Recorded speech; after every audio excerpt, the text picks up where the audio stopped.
ಎದ್ದ ತಕ್ಷಣ ಒಂದು ಕಪ್ ಟೀಯಿಂದ ಸ್ಟಾರ್ಟ್ ಆಗುತ್ತೆ ನಮ್ಮ ದಿನ. ಅಂದರೆ ಟೀ ಕುಡಿದೆ ಏನು ಕೆಲಸ ಮಾಡಲಿಕ್ಕೆ ಆಗಲ್ಲ ಅಂಥೇಳಿ ಅದು ಒಂಥರ ನಾವು ಅಭ್ಯಾಸ ಮಾಡ್ಕೊಂಡಿರೋ ಥರ ಆಗುತ್ತೆ. ಬೆಳಗ್ಗೆ ಟೀ ಕುಡಿದ ತಕ್ಷಣ ಸ್ಟಾರ್ಟ್ ಆಗುತ್ತೆ ನಮ್ಮ ಡೇ. ಇವತ್ತು ಸ್ಯಾಟರ್ಡೆ ಆಗಿರೋದ್ರಿಂದ ಮಕ್ಕಳು ಬೇಗ ಸ್ಕೂಲಿಗೆ ಹೋಗ್ತಾರೆ. ಶನಿವಾರ ಬೇಗ 7:30 8 ಗಂಟೆಗೆಲ್ಲ ಸ್ಕೂಲಲ್ಲಿ ಇರಬೇಕು. ಹಾಗಾಗಿ ಬೇಗ ಉಳಿದು ನನ್ನ ಮಗಳದು 2 ಜಡೆ ಹಾಕೋದು, ತಲೆ ಬಾಚೋದೆ ಒಂದು ಅರ್ಧ ಗಂಟೆ ಅಂಕರು ಮಿನಿಮಮ್ ಬೇಕಾಗುತ್ತೆ ತಲೆ ಬಾಚಲಿಕ್ಕೆ, ಅಂದರೆ 2 ಜಡೆ ಹಾಕಲಿಕ್ಕೆ. ಹಾಗಾಗಿ ಸ್ವಲ್ಪ ಟೈಮ್ ತೊಗೊಳುತ್ತೆ. ಇವಳಿಗೆ ತಲೆ ಬಾಚೋದೆ ಒಂದು ಸ್ವಲ್ಪ ಟೈಮ್ ತೊಗೊಳುತ್ತೆ. ಬೆಳಗ್ಗೆ ಇದೊಂದು ಕೆಲಸ ಆಗುತ್ತೆ ನನಗೆ. ಹುಡುಗರು ಸ್ಕೂಲಿಗೆ ಹೋಗದೇ ನನ್ನ ಕೆಲಸ ಯಾವುದು ಸ್ಟಾರ್ಟ್ ಆಗೋಲ್ಲ. ಇವ್ರಿಗೆ ಫಸ್ಟು ರೆಡಿ ಮಾಡೋದು, ಸ್ಕೂಲಿಗೆಲ್ಲ ರೆಡಿ ಮಾಡೋದು, ಬಾಕ್ಸಿಗೆ ರೆಡಿ ಮಾಡೋದು ಮತ್ತು ಟಿಫನ್ ಮಾಡಿಸೋದು, ಇದೆಲ್ಲ ಕೆಲಸಗಳು ಮುಗಿದ್ಮೇಲೆ ಆಮೇಲೆ ಮನೆ ಕೆಲಸದ ಕಡೆ ಗಮನ ಸ್ಟಾರ್ಟ್ ಆಗುತ್ತೆ. ಇದು ರೆಡಿ ಮಾಡಿ, ಟಿಫಿನ್ ಮಾಡಿಸಿ, ಬಾಕ್ಸಿಗೆ ರೆಡಿ ಮಾಡಿ, ಎಲ್ಲ ರೆಡಿ ಮಾಡಿ ಸ್ಕೂಲಿಗೆ ಕಳಿಸಿದ್ರೆ ಕೆಲಸ ಮಧ್ಯಾಹ್ನ ರೆಡಿ ಆಗಿರ್ಬೋದು, ಬಟ್ಟೆ ಪಾತ್ರೆ ಈ ಥರ ಎಲ್ಲ ಕೆಲಸಗಳು ಆಮೇಲೆ ಸ್ಟಾರ್ಟ್ ಆಗುತ್ತೆ.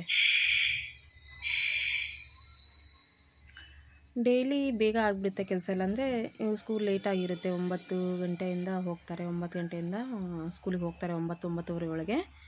ಆವಾಗ ಟೈಮ್ ಸಿಗುತ್ತೆ, ಬೇಗ ಬೇಗ ಮನೆ ಕೆಲಸನೂ ಕಂಪ್ಲೀಟ್ ಆಗುತ್ತೆ. ಮತ್ತು ಅದ್ರ ಜೊತೆನೇ ಮತ್ತು ಈ ಹುಡುಗರದು ರೆಡಿ ಮಾಡೋದು, ಬಾಕ್ಸ್ ರೆಡಿ ಮಾಡೋದು, ಇವ್ರನ್ನೂ ರೆಡಿ ಮಾಡೋದು, ಮತ್ತು ಟಿಫನ್ನು, ಊಟ, ಅಡುಗೆ ಎಲ್ಲದೂ ಬೇಗ ಮುಗಿದು ಹೋಗ್ಬಿಡುತ್ತೆ ಕೆಲಸ.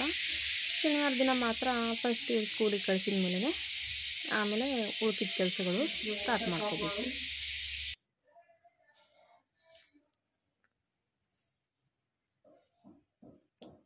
ತಲೆ ಬಾಚೋದೇ ಒಂದು ಕೆಲಸ ಆಗಿದೆ. ನನ್ನ ಮಗಳಿಗೂ ತುಂಬ ಕಷ್ಟ ಆಗ್ತಿದೆ. ನನಗೆ ಕೂದಲು ಕಟ್ ಮಾಡಿಸಮ್ಮ ಅಂತ ಹೇಳ್ತಾ ಇದ್ದಾಳೆ ಪ್ರತಿದಿನವೂ ಕೂಡ. ನನಗೆ ಸಾಕಾಗೈತಮ್ಮ ಈ ಕೂದಲ, ಬೇಡ ನನಗೆ ಕಟ್ ಮಾಡಿಸು ಅಂತ ಹೇಳ್ತಾ ಇದ್ದಾಳೆ. ನೋಡಿ ಫ್ರೆಂಡ್ಸ್, ಹೆಣ್ಮಕ್ಳಿಗೆ ಕೂದಲಿದ್ರೇ ಚೆನ್ನಾಗಿ. ಆಮೇಲೆ ಕೆಲವೊಬ್ಬರೆಲ್ಲ ಹೇರ್ಸ್ ಚೆನ್ನಾಗಿ ಬರಬೇಕು, ನಮ್ಮ ಕೂದಲು ಚೆನ್ನಾಗಿರ್ಬೇಕು, ಉದ್ದ ಇರಬೇಕು, ದಪ್ಪ ಇರಬೇಕು ಅಂತೇಳಿ ಏನೇನೋ ಟ್ರೈ ಮಾಡ್ತಾರೆ. ಅಂದರೆ ಅದನ್ನ ಹಚ್ಕೊಳ್ಳೋದು, ಆಯಿಲ್ ಹಚ್ಚೋದು, ಈ ಶಾಂಪು ಹಚ್ಚೋದು ಅಂತ ಈ ಥರ ಎಲ್ಲ ಟ್ರೈ ಮಾಡ್ತಾರೆ. ಬಟ್ ನನ್ನ ಮಗಳಲ್ಲಿ ಕೂದಲು ಚೆನ್ನಾಗಿರೋ ಕೂದಲನ್ನು ಸಹ ಬೇಡ ನನಗೆ ಕಟ್ ಮಾಡಿಸು ಅಂತ ಹೇಳ್ತಾ ಇದ್ದಾಳೆ. ನನಗಿಷ್ಟ ಇಲ್ಲ ಹೇರ್ಸ್ ಕಟ್ ಮಾಡಿಸ್ಲಿಕ್ಕೆ. ಉದ್ದ ಇರಲಿ, ಉದ್ದ ಇದ್ದರೆ ಚೆನ್ನಾಗಿ. ಹೆಣ್ಮಕ್ಳಿಗೆಲ್ಲ ಕೂದಲು ಉದ್ದ ಇದ್ದರೆ ಮಾತ್ರ ತುಂಬ ಲಕ್ಷಣವಾಗಿ ಕಾಣ್ತಾರೆ ಅಂಥೇಳಿ ಬೇಡ, ಕಟ್ ಮಾಡಿಸೋದು ಬೇಡ ಸದ್ಯ, ಹಾಗೆ ಇರಲಿ ಅಂತ ಅವಳಿಗೆ ಹಾಗೆ ಸಮಾಧಾನ ಮಾಡ್ತಾ ಮುಂದೆ ಹಾಕ್ತಾಯಿದ್ದೀನಿ ಹೇರ್ಸ್ ಕಟ್ ಮಾಡಿಸೋದನ್ನು. ನೋಡೋಣ ಯಾವಾಗಾಗುತ್ತೋ ಅಂತ. ಓಕೆ, ಇವಾಗ ಬೆಳಿಗ್ಗೆ ಟಿಫನ್ಗೆ ಇವರಿಗೆ ತಿಂದು ಹೋಗಲಿಕ್ಕೆ, ಮಕ್ಕಳಿಗೆ ತಿಂದು ಹೋಗಲಿಕ್ಕೆ ಅಂತೇಳಿ ಶಾವಿಗೆ ಉಪ್ಪಿಟ್ಟು ಮಾಡಿದ್ದೀನಿ. ಮೊನ್ನೆ ವಿಡಿಯೋದಲ್ಲಿ ತೋರಿಸಿದೆ ಅಲ್ವಾ, ಹೊಸ ಶಾವಿಗೆ ತೊಗೊಂಬಂದಿದ್ದಾರೆ ಅಂತ, ಅದರದ್ದೇ ಉಪ್ಪಿಟ್ಟು ಮಾಡಿದ್ದೀನಿ ಇವತ್ತು. ತುಂಬ ಚೆನ್ನಾಗಿ ಬಂದಿದೆ. ಅಂದರೆ ಮುದ್ದೆ ಆಗಿಲ್ಲ, ಉಪ್ಪಿಟ್ಟು ಶಾವಿಗೆ ಉಪ್ಪಿಟ್ಟು ತುಂಬ ಚೆನ್ನಾಗಿ ಉದುರಾಗಿ ಬಂದಿದೆ. ಆಯಿತು, ಇವರು ಟಿಫನ್ ಮಾಡಿಕೊಂಡು ಹೋಗ್ತಾರೆ. ಬಾಕ್ಸ್ ಏನು ತೊಗೊಂಡು ಹೋಗಲ್ಲ ಇವತ್ತು, ಸಾಟರ್ಡೆ ದಿನ ಬಾಕ್ಸ್ ತೊಗೊಂಡು ಹೋಗಲ್ಲ, ಮನೇಲಿಂದ ಟಿಫನ್ ಮಾಡ್ಕೊಂಡು ಹೋಗ್ತಾರೆ. 12:30 ಬರ್ತಾರೆ ಅಲ್ವಾ, ಹಾಗಾಗಿ ಮನೇಲಿ ಟಿಫನ್ ಮುಗಿಸ್ಕೊಂಡು ಹೋಗ್ತಾರೆ.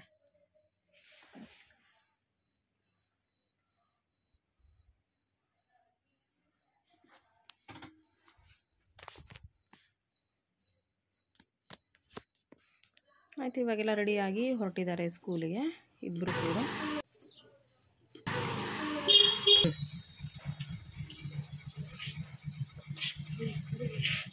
ಇಲ್ಲಿಗೆ ಈ ಕೆಲಸ ಮುಗಿಯುತ್ತೆ ನಮಗೆ. ನೆಕ್ಸ್ಟ್ ಇನ್ಮೇಲೆ ಉಳ್ಕಿದ ಕೆಲಸಗಳು ಸ್ಟಾರ್ಟ್ ಮಾಡ್ಕೋಬೇಕು ಇನ್ಮೇಲೆ.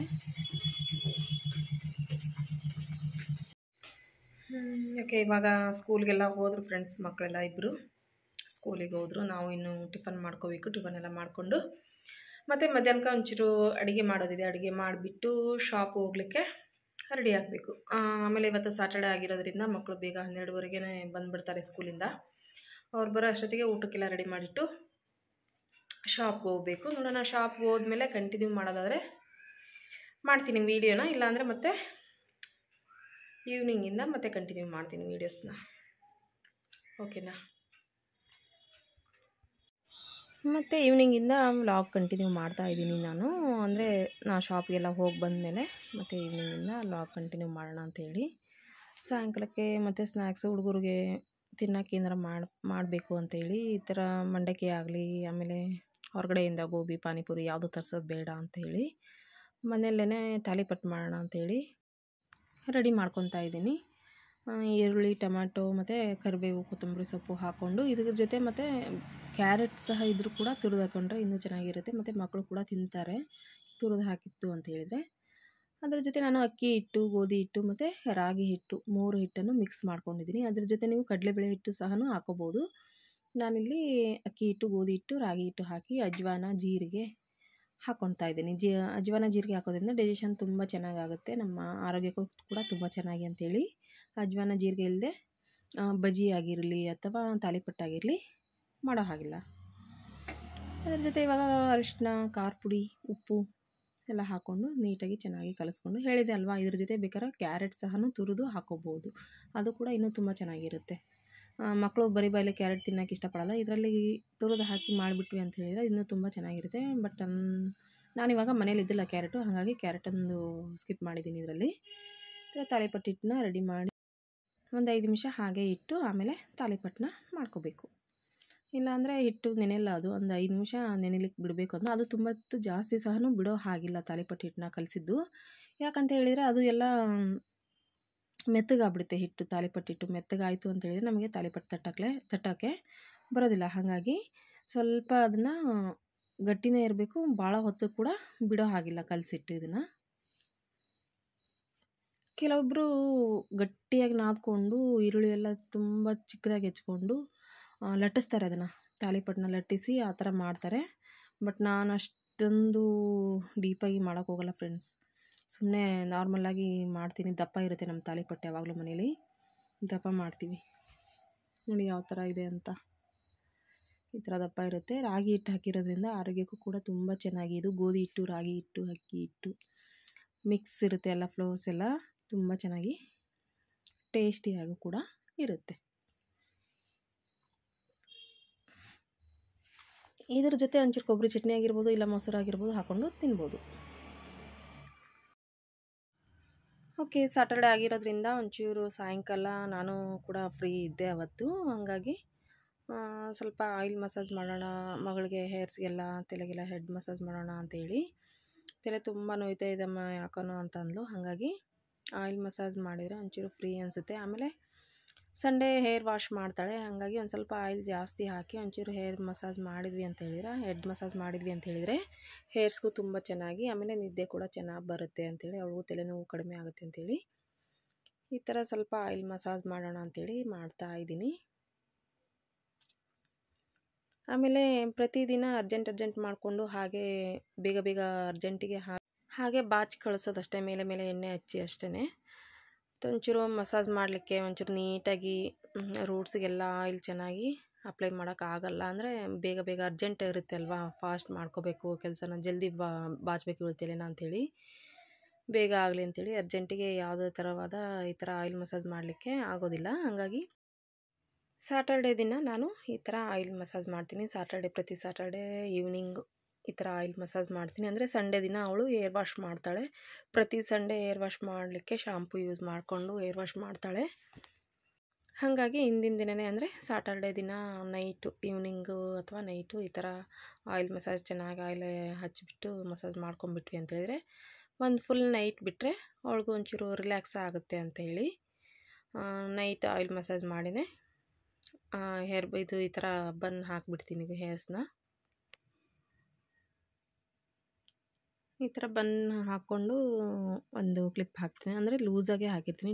ಲೂಸಾಗೇ ಇರಬೇಕು ಹೇರ್ಸ್ ಎಲ್ಲ, ಅಂದರೆ ಟೈಟು ರಬ್ಬರ್ ಬ್ಯಾಂಡ್ ಆಗಿರ್ಬೋದು, ಟೈಟಾಗಿ ಕ್ಲಿಪ್ಸ್ ಆಗಿರ್ಬೋದು ಯೂಸ್ ಮಾಡಬಾರ್ದು. ಹೇರ್ಸ್ ಎಲ್ಲ ಲೂಸಾಗಿ ಇರಬೇಕು ಒಂಚೂರು, ಅಂದರೆ ಸ್ವಲ್ಪ ಫ್ರೀ ಆಗಿರಬೇಕು ಹೇರ್ಸು. ತುಂಬ ಟೈಟಾಗಿ ಕಟ್ಕೊಂಡ್ವಿ ಅಂತ ಹೇಳಿದ್ರೆ ಏರ್ ಫಾಲ್ ಆಗುತ್ತೆ. ಏರ್ ಫಾಲ್ ಅದ್ರ ಜೊತೆನೇ ಮತ್ತು ಹೇರ್ ಕಟ್ ಕೂಡ ಆಗುತ್ತೆ, ಅಂದರೆ ಹೇರ್ಸ್ ಎಲ್ಲ ತುಂಬ ಡ್ಯಾಮೇಜ್ ಆಗುತ್ತೆ. ಈ ಥರ ಒಂಚೂರು ನಾರ್ಮಲಾಗಿ ಲೂಸಾಗಿ ಬನ್ ಹಾಕ್ಕೊಂಡ್ರೆ ಸಾಕು ಅಷ್ಟೇ. ನೈಟ್ ಮಲಗುವಾಗ ಫ್ರೀ ಹೇರ್ಸ್ ಬಿಟ್ಕೊಂಡು ಮಲ್ಕೋಬೋದು. ಜೊತೆಯಲ್ಲಿ ಇರುವೆನು ಹೀಗೆ ಎಂದು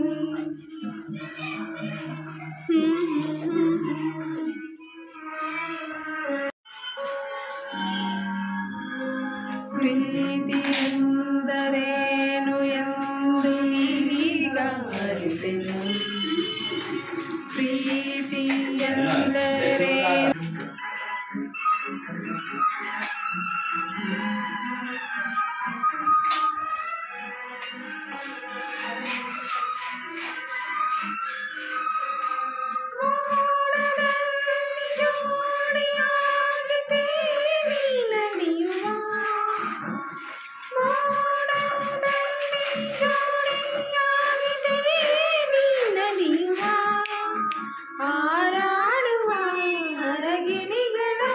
ಮಾತಾಡಿಸಿ ಮುದ್ದಾಡುವ ಯೌವನ ಬೆನ್ನೇರುವ ಹರಳು ಇರುಳು ಒಂದಾಗಿ ಹಾಡುವ. ಓಕೆ, ಹಾಗಾದರೆ ಫೈನಲ್ ಆಗಿ ಮೇನ್ ಪಾಯಿಂಟ್ಗೆ ಬಂದ್ಬಿಡೋಣ. ತಮ್ಲೈನಲ್ಲಿ ನೋಡಿರ್ತೀರಲ್ವಾ ನೀವು, ತಮ್ಲೈನಲ್ಲಿ ನೋಡಿರ್ತೀರಾ ಯೂಟ್ಯೂಬ್ ಅರ್ನಿಂಗ್ ಬಗ್ಗೆ ಇವತ್ತು ವಿಡಿಯೋದಲ್ಲಿದೆ ಅಂತ.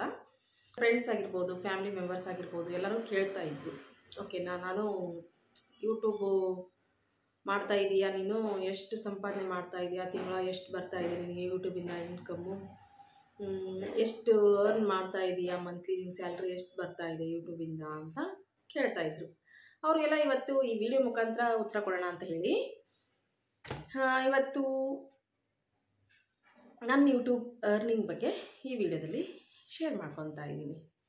ಫಸ್ಟ್ ಆಫ್ ಆಲ್ ಯೂಟ್ಯೂಬ್ ಬಗ್ಗೆ ನೋಡೋಣ. ಯೂಟ್ಯೂಬ್ ಬಗ್ಗೆ ಅಂತ ಹೇಳಿದ್ರೆ, ಯೂಟ್ಯೂಬ್ ಮಾಡ್ತಾ ಇರೋರಿಗೆ ಈ ಯೂಟ್ಯೂಬು ರೂಲ್ಸ್ ರೆಗ್ಯುಲೇಷನ್ಸ್ ಎಲ್ಲ ಗೊತ್ತಿರುತ್ತೆ, ಕಮ್ಯುನಿಟಿ ಗೈಡ್ಲೈನ್ಸ್ ಆಗಿರ್ಬೋದು ಎಲ್ಲನೂ. ಯೂಟ್ಯೂಬು ಚಾನಲ್ ಯಾರು ಕ್ರಿಯೇಟ್ ಮಾಡಿಕೊಂಡು ಯೂಟ್ಯೂಬ್ ಚಾನಲ್ ಇರುತ್ತೋ ಅವ್ರಿಗೆ ಮಾತ್ರ ಗೊತ್ತಿರುತ್ತೆ ಈ ಥರ ಯಾವ ರೀತಿ ಏನು ಯೂಟ್ಯೂಬಲ್ಲಿ ಯಾವ ರೀತಿ ಕಂಟೆಂಟ್ ಹಾಕಬೇಕು, ಹೇಗೆ ಮಾಡಬೇಕು, ಹೇಗೆ ಮಾಡಿದರೆ ಅರ್ನ್ ಮಾಡ್ತಾರೆ, ದುಡ್ಡು ಮಾಡ್ಬೋದು ಯೂಟ್ಯೂಬಲ್ಲಿ, ಯಾವ ಥರ ಅಂತಂದು ಗೊತ್ತಿರುತ್ತೆ ಯೂಟ್ಯೂಬ್ ಮಾಡೋರಿಗೆ, ಯೂಟ್ಯೂಬ್ ಚಾನಲ್ ಇರೋರಿಗೆ ಮತ್ತು ಯೂಟ್ಯೂಬ್ ಮಾಡೋರಿಗೆ ಮೇನಾಗಿ ಗೊತ್ತಿರುತ್ತೆ. ಸುಮ್ಮನೆ ಇನ್ನೊಂದು ಏನಪ್ಪ ಅಂತೇಳಿದ್ರೆ, ಯೂಟ್ಯೂಬು ನೋಡ್ತಾ ಇರೋರಿಗೆ ಮಾತ್ರ ಆ ಕಷ್ಟ ಗೊತ್ತಿರಲ್ಲ ನಿಜವಾಗ್ಲೂ. ಯೂಟ್ಯೂಬಲ್ಲಿ ಹಂಗೆ ವೀಡಿಯೋಸ್ ಬರ್ತಿರುತ್ತೆ, ನೋಡ್ತಾ ಇರ್ತಾರೆ, ಅವರು ಇದನ್ನು ಮಾಡಿ ನೋಡ್ತಿರ್ತಾರೆ ಅಷ್ಟೇ, ಅವ್ರಿಗೆ ಗೊತ್ತಿರಲ್ಲ ಯೂಟ್ಯೂಬ್ ಬಗ್ಗೆ ಏನು ಹೇಗೆ ಏನು ಅಂತ. ಸುಮ್ಮನೆ ಯೂಟ್ಯೂಬಲ್ಲಿ ವೀಡಿಯೋ ಹಾಕಿದ್ವಿ ದುಡ್ಡು ಬರುತ್ತೆ, ವೀಡಿಯೋ ಹಾಕ್ತಾ ಇದ್ದಾರೆ ದುಡ್ಡು ಬರುತ್ತೆ ಅಂತ ಅನ್ನೋ ಹಾಗಿಲ್ಲ. ಯೂಟ್ಯೂಬಲ್ಲಿ ಕೂಡ ತುಂಬ ಕಷ್ಟಪಡಬೇಕು. ನಾವು ಪ್ರತಿಯೊಂದು ನಮ್ಮವೇನು ಕೆಲಸ ಇದ್ದರೂ ಸಹ ನಾವು ಒಂದು ವ್ಲಾಗ್ ಮಾಡ್ತಾ ಇದ್ದೀವಿ ಅಂದರೆ ಕಂಟಿನ್ಯೂಸ್ ಆಗಿ ನಾವು ಫೋನ್ನ ಕೈಲೇ ಹಿಡ್ಕೊಂಡು ಎಲ್ಲನೂ ಕೂಡ ವೀಡಿಯೋ ಮಾಡ್ಕೋಬೇಕಾಗುತ್ತೆ. ಆ ಥರ ಇರುತ್ತೆ. ವ್ಲಾಗ್ ಮಾಡಬೇಕಾದ್ರೂ ತುಂಬ ಕಷ್ಟ ಇರುತ್ತೆ. ನಾರ್ಮಲಾಗಿ ನಾವು ಒಂದು ರೆಸಿಪಿ ಚಾನಲ್ ಆಗಿರ್ಬೋದು, ವ್ಲಾಗ್ ಚಾನಲ್ ಆಗಿರ್ಬೋದು, ನಾರ್ಮಲಾಗಿ ಮಾಡಿದ್ವಿ ಅಂದರೆ ಬೇಗ ಮುಗಿಸಿ ಕೆಲಸ ಎಲ್ಲ ಮುಗಿಸ್ಕೊಂಡು ಬೇಗ ಕೆಲಸ ಎಲ್ಲ ಕಂಪ್ಲೀಟ್ ಆಗಿಬಿಡುತ್ತೆ. ಬಟ್ ನಾವು ವೀಡಿಯೋ ಮಾಡ್ತಾ ನಾವು ವ್ಲಾಗ್ ಆಗಿರ್ಬೋದು, ಮನೆ ಕೆಲಸ ಆಗಿರ್ಬೋದು, ಅಥವಾ ರೆಸಿಪಿ ಚಾನಲ್ ಆಗಿರ್ಬೋದು, ಎಲ್ಲದೂ ನಾವು ವೀಡಿಯೋ ಮಾಡ್ಕೊತ ನಿಧಾನವಾಗಿ ಮಾಡೋದು ತುಂಬ ಕಷ್ಟ ಆಗುತ್ತೆ. ನಾವು ನಾರ್ಮಲಾಗಿ ಕೆಲಸ ಮುಗಿಸ್ಬೇಕಂದ್ರೆ ಅರ್ಧ ಗಂಟೆ ಇಲ್ಲ 1 ಗಂಟೆಲಿ ಎಲ್ಲ ಕೆಲಸ ಮುಗಿದು ಹೋಗುತ್ತೆ. ಅಂಥದ್ದು ನಾವು ವೀಡಿಯೋ ಮಾಡ್ತಾ ಕೆಲಸ ಮಾಡಿದ್ವಿ ಏನಿಲ್ಲ ಅಂದರೂ ಒಂದು ಅರ್ಧ ದಿನ ಬೇಕಾಗುತ್ತೆ. ಒಂದು ದಿನದಲ್ಲಿ ನಾವು ಒಂದು ವ್ಲಾಗ್ ಕ್ರಿಯೇಟ್ ಮಾಡಬೇಕು ಅಂತೇಳಿದರೆ ಒಂದು ಅರ್ಧ ದಿನ ಇಂಕ್ರೂ ಮಿನಿಮಮ್ ಬೇಕಾಗುತ್ತೆ. ಅಷ್ಟು ಟೈಮ್ ತೊಗೊಂಡು ನಿಧಾನಕ್ಕೆ ಪೇಷನ್ಸಿಂದ ಮಾಡ್ತಾ ಇರ್ತಾರೆ. ಆಮೇಲೆ ಯೂಟ್ಯೂಬ್ ಅಂದರೆ ತುಂಬ ಕಷ್ಟ. ಇದು ಒಂದು ದೊಡ್ಡ ಚಾಲೆಂಜ್ ಅಂತಲೇ ಹೇಳ್ಬೋದು ಯೂಟ್ಯೂಬಲ್ಲಿ ಅರ್ನ್ ಮಾಡೋದು ಅಂತ ಹೇಳಿದರೆ. ಯಾಕಂದರೆ ನಾವು ಎಂಥ ಕಂಟೆಂಟ್ ಕ್ರಿಯೇಟ್ ಮಾಡಿ ಹಾಕಿದ್ರೂ ಸಹ ಅದರಲ್ಲಿ ಜನರಿಗೆ ಇಷ್ಟ ಆಗಬೇಕು, ಆ ಕಂಟೆಂಟು ಜನರಿಗೆ ಇಷ್ಟ ಆಗಬೇಕು, ಅವರು ನೋಡಬೇಕು, ಆವಾಗ ಮಾತ್ರ ದುಡ್ಡು ಬರುತ್ತೆ. ಅದು ಏನು ಒಂದು ವಿಡಿಯೋಕ್ಕೆ, ಒಂದು ಲೈಕಿಗೆ ಆಗಲಿ, ಒಂದು ವ್ಯೂಸಿಗಾಗಲಿ ಇಷ್ಟು ಅಂತ ಅಮೌಂಟ್ ಬರೋದಿಲ್ಲ. ಏನೋ 10,000 10,000 20,000 ಈ ಥರ ವ್ಯೂಸ್ಗಳು ಹೋಗ್ತಾ ಇದ್ವು ಅಂತೇಳಿ ಅದರಲ್ಲಿ ಸ್ವಲ್ಪ ಅಮೌಂಟು ಬರುತ್ತೆ. ಓಕೆನಾ. ಆಮೇಲೆ ಇದಕ್ಕಾದ ಒಂದು ರೂಲ್ಸ್ ಇರುತ್ತೆ. ಯೂಟ್ಯೂಬಲ್ಲಿ ನಾವು ಅರ್ನ್ ಮಾಡಬೇಕು ಅಂತೇಳಿದರೆ ರೂಲ್ಸ್ ಇರುತ್ತೆ. ಆ ರೂಲ್ಸ್ನೆಲ್ಲ ನಾವು ಫಾಲೋ ಮಾಡಲೇಬೇಕಾಗುತ್ತೆ. ಆಮೇಲೆ ವಾಚ್ ಟೈಮ್ ಅಂತ ಇರುತ್ತೆ. ಮೇಯ್ನಾಗಿ ಸಬ್ಸ್ಕ್ರೈಬರ್ಸು ಮತ್ತು ವಾಚ್ ಟೈಮ್. ಮೇಯ್ನಾಗಿ ನಾವು ಸಬ್ಸ್ಕ್ರೈಬರ್ಸ್ ಅಂತ ಹೇಳಿದರೆ 1K ಸಬ್ಸ್ಕ್ರೈಬರ್ಗೆ ಆಗಲೇಬೇಕು. 1 ವರ್ಷದೊಳಗೆ 1,000 ಸಬ್ಸ್ಕ್ರೈಬರ್ಸ್ ಆಗಲೇಬೇಕು. ಮತ್ತು 4,000 ವಾಚ್ ಟೈಮ್ ಕಂಪ್ಲೀಟ್ ಆಗಬೇಕು. ಹಂಗಾದ್ರೂ ಮಾತ್ರ ನಾವು ಅರ್ನಿಂಗ್ ಮಾಡೋಕ್ಕೆ ಸಾಧ್ಯ ಆಗುತ್ತೆ ಯೂಟ್ಯೂಬಲ್ಲಿ. 1,000 ಸಬ್ಸ್ಕ್ರೈಬರ್ಸ್ ಏನೋ ನಾವು ಕಂಪ್ಲೀಟ್ ಮಾಡ್ಬೋದು. ಅಂದರೆ ಏನೋ ಶಾರ್ಟ್ ವೀಡಿಯೋಸ್ಗೆಲ್ಲ ಜಾಸ್ತಿ ಸಬ್ಸ್ಕ್ರೈಬರ್ಸ್ ಆಗ್ತಾರೆ. ಶಾರ್ಟ್ ವೀಡಿಯೋಸ್ ಮಾಡಿ, ಅಥವಾ ನಾವೇನಾದರೂ ನಮ್ಮ ಫ್ರೆಂಡ್ಸ್ ಸರ್ಕಲ್ ಆಗಿರ್ಬೋದು, ಫ್ಯಾಮಿಲಿ ಮೆಂಬರ್ಸ್ದು ಹಾಗೆ ಹೀಗೆ ಮಾಡಿಕೊಂಡು ಏನೋ 1,000 ಸಬ್ಸ್ಕ್ರೈಬರ್ಸ್ ಏನೋ ಕಂಪ್ಲೀಟ್ ಮಾಡ್ಕೊಂಡ್ಬಿಡ್ಬೋದು. ಬಟ್ ವಾಚ್ ಟೈಮ್ ಇದೆ ಅಲ್ಲ, ತುಂಬ ಕಷ್ಟ. ಇದು 4,000 ವಾಚ್ ಟೈಮ್ ಕಂಪ್ಲೀಟ್ ಮಾಡಬೇಕು ಅಂದರೆ ನಮಗೆ 1 ವರ್ಷ ಅಲ್ಲ, ಕೆಲವೊಬ್ಬರು 2-2, 3-3 ವರ್ಷ ಆದ್ರೂ ಕೂಡ ವಾಚ್ ಟೈಮ್ ಕಂಪ್ಲೀಟ್ ಆಗೋಲ್ಲ ಅವ್ರದ್ದು. 4,000 ವಾಚ್ ಟೈಮ್ ಕಂಪ್ಲೀಟ್ ಮಾಡಬೇಕು ನಾವು. 1 ವರ್ಷದೊಳಗೆ 395 ದಿನದೊಳಗೆ 4,000 ವಾಚ್ ಟೈಮ್ನ ಕಂಪ್ಲೀಟ್ ಮಾಡಬೇಕಾಗುತ್ತೆ. ಅಷ್ಟು ಆಯಿತು ಅಂತ ಹೇಳಿದರೆ ಮಾತ್ರ, ಅದು 1 ವರ್ಷದೊಳಗೆ ಆಯಿತು ಅಂತ ಮಾಡಿದ್ವಿ ಅಂತ ಹೇಳಿದರೆ ಮಾತ್ರ ನಮಗೆ ಯೂಟ್ಯೂಬಿಂದ ಅರ್ನಿಂಗ್ ಸ್ಟಾರ್ಟ್ ಆಗುತ್ತೆ. ಓಕೆ, ನಾನು ಇವಾಗ ಯೂಟ್ಯೂಬ್ ಸ್ಟಾರ್ಟ್ ಮಾಡಿ 3 ವರ್ಷ ಆಯಿತು. ನಮ್ಮ ಚಾನಲ್ ನಾನು ಕ್ರಿಯೇಟ್ ಮಾಡಿ 3 ವರ್ಷ ಆಯಿತು. 3 ವರ್ಷದಲ್ಲಿ ಅಂತ ಹೇಳಿದರೆ ನಾನು ಶಾರ್ಟ್ ವೀಡಿಯೋಗಳು ಮಾತ್ರ ಹಾಕ್ತಿದ್ದೆ. ಫಸ್ಟ್ ಸ್ಟಾರ್ಟಿಂಗಲ್ಲಿ ಶಾರ್ಟ್ಸ್, ಬರೀ ನಮ್ಮ ಶಾಪ್ ಇದೆ ಅಲ್ವಾ ಜ್ಯುವೆಲರ್ಸ್ದು, ಹಾಗೆ ಅಂತ ಶಾರ್ಟ್ ವೀಡಿಯೋಗಳು ಹಾಕ್ತಾಯಿದ್ದೆ. ನಾನು ಕಂಟಿನ್ಯೂಸ್ ಆಗಿ ವೀಡಿಯೋಸ್ ಹಾಕೇ ಇಲ್ಲ. ಕಂಟಿನ್ಯೂಸ್ ಆಗಿ ನಾವು 1 ವರ್ಷ ಗಂಟಲೆ ಕಷ್ಟಪಟ್ವಿ ಅಂತ ಹೇಳಿದರೆ ಅದರಿಂದ ಅರ್ನಿಂಗ್ಸ್ ಖಂಡಿತವಾಗ್ಲೂ ಬರುತ್ತೆ. ನಾನು ಇವಾಗೆಲ್ಲ ವ್ಲಾಗ್ಗಳು ಈ ಥರ ಲಾಂಗ್ ವೀಡಿಯೋಸ್ನ ಹಾಕ್ತಾಯಿದ್ದೀನಿ. ಹಾಗಾಗಿ ನಂದು ವಾಚ್ ಟೈಮ್ ಇನ್ನೂ ಕಂಪ್ಲೀಟ್ ಆಗಿಲ್ಲ. ಓಕೆನಾ? ಪ್ಲೀಸ್ ಎಲ್ಲರೂ ಇನ್ನೊಂದ್ಸಲ ಕೇಳ್ಕೊಂಬಿಡಿ. ವಾಚ್ ಟೈಮ್ ಇನ್ನೂ ಕಂಪ್ಲೀಟ್ ಆಗಿಲ್ಲ ನಂದು. ಹಾಗಾಗಿ ಮಾತ್ರ ನನ್ನ ಅರ್ನಿಂಗ್ಸ್ ಇನ್ನೂ ಬಂದಿಲ್ಲ ಶಾರ್ಟ್ ವೀಡಿಯೋಸ್ದಿಂದ. ಆಮೇಲೆ ನಾನೀಗ 3 ವರ್ಷ ಯೂಟ್ಯೂಬ್ ಚಾನಲಿಂದ ಬರೀ ನಂದು 1300 ಸಬ್ಸ್ಕ್ರೈಬರ್ಸ್ ಆಗಿದ್ದಾರೆ ಇವಾಗ. ಇದು ಏನೋ ಕಷ್ಟ ಅಲ್ಲ, ವಾಚ್ ಟೈಮ್ ಏನೂ ಕಷ್ಟ ಅಲ್ಲ. ಡೈಲಿ ನಾನು ವೀಡಿಯೋ ಆಗ್ತಾ ಬಂತು ಅಂತ ಹೇಳಿದರೆ ಖಂಡಿತವಾಗ್ಲೂ ಇನ್ನೊಂದು ಸ್ವಲ್ಪ ದಿನದಲ್ಲೇ ನನ್ನ ವಾಚ್ ಟೈಮ್ ಕೂಡ ಕಂಪ್ಲೀಟ್ ಆಗುತ್ತೆ. ಅದರದ್ದು ಅರ್ನಿಂಗ್ ಸಹ ಬರುತ್ತೆ.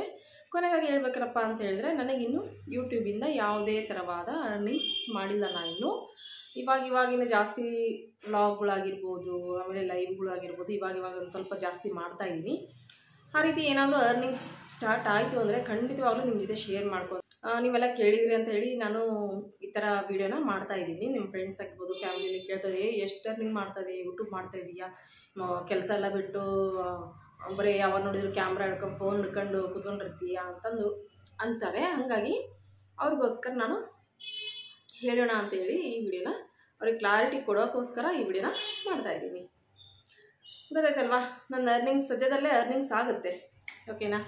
ಸದ್ಯದಲ್ಲೇ ಯೂಟ್ಯೂಬಿಂದ ಪೇಮೆಂಟ್ ಸಹ ತಗೊತೀನಿ. ಓಕೆ, ಹಾಗಾದರೆ ಈ ವಿಡಿಯೋನ ಇವತ್ತಿಗೆ ಎಂಡ್ ಮಾಡೋಣ.